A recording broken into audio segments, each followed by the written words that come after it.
Starkiller is back with another exciting adventure. Well, okay, is Starkiller back? I guess really is the question that you'll face when you play the new Star Wars Force Unleashed 2.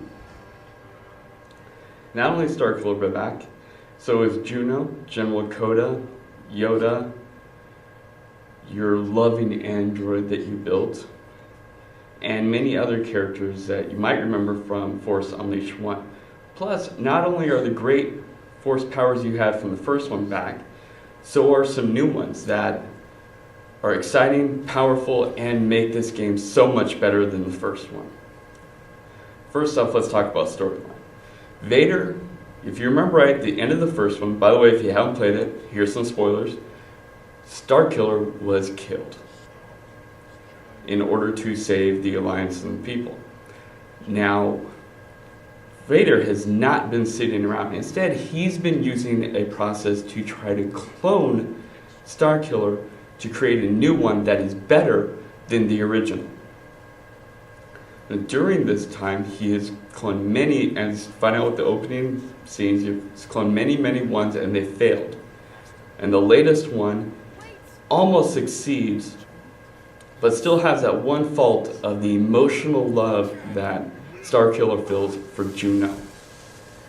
And therefore he figures out, well, okay, Vader's going to kill me like he did the rest of them. So he tries escaping from Vader, and thus begins your adventures with Starkiller and learning the process of dual lightsaber techniques, which is really awesome and a lot more fun than the single, which also means those lightsaber crystals can be applied to two different ones. So you can use two lightsaber crystals to gain more force with powers with one, while the other one deals more, say, defensively, etc.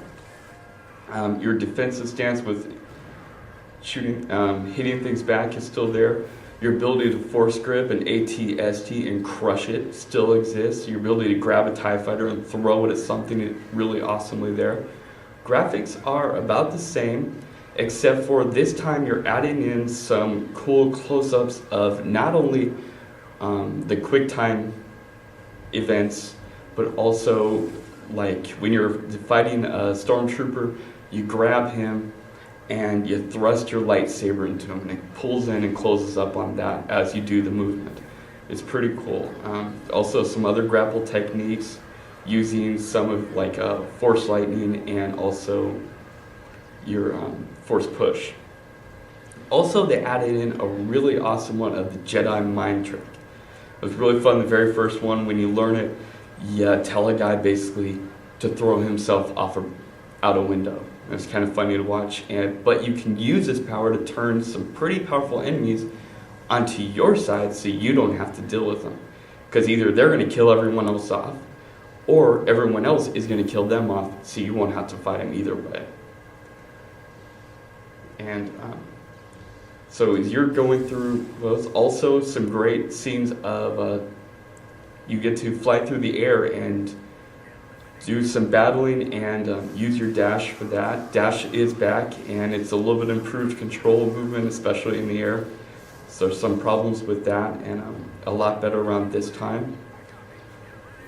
And overall, the storyline is good. The biggest complaint I found in terms of the campaign storyline is it is incredibly short. I made it through the first mission in about 25 minutes. Second one took me closer to an hour. Third one is only a minute long. And the fourth and fifth are about an hour and a half if you're really playing through looking for all the holocrons and stuff, all the extras. But overall, there's only 5 missions, short game, incredibly short game. Very disappointing in terms of that. The only other thing they really give you are the trials, which can be fun, but it's kind of like the Batman Arkham Asylum trials. They're more for certain people are going to enjoy it who really want to do repetitive stuff. Otherwise, once the campaign's done, there's nothing really left to do. And that was kind of disappointing in terms of, a game that costs $60, you really want more out of it. It's kind of like buying the collector's edition of it. All you really got was that little USB drive. Was that really worth the extra $20 or whatever you spent to buy it. Yeah, that's your own thing. Depends on how devoted of a Star Wars fan you are, I guess. But I love the campaign. I enjoyed the game. I thought it was better than the first one. It made the improvements they needed. Still little, the quick time events are kind of get annoying, especially repetitive. This in terms of them, but what you face, I know my wife was watching me play the second mission and she was just looking at it going, this is what you get in the second mission. What is the rest of the game? How hard is this game going to get? Because they throw a lot of guys at you, a lot of big things, very intense battles, really great action, but it's just not long enough. It really didn't live up to how much it could have been. They should have done more. I'm sure they're setting this up for another game. This is the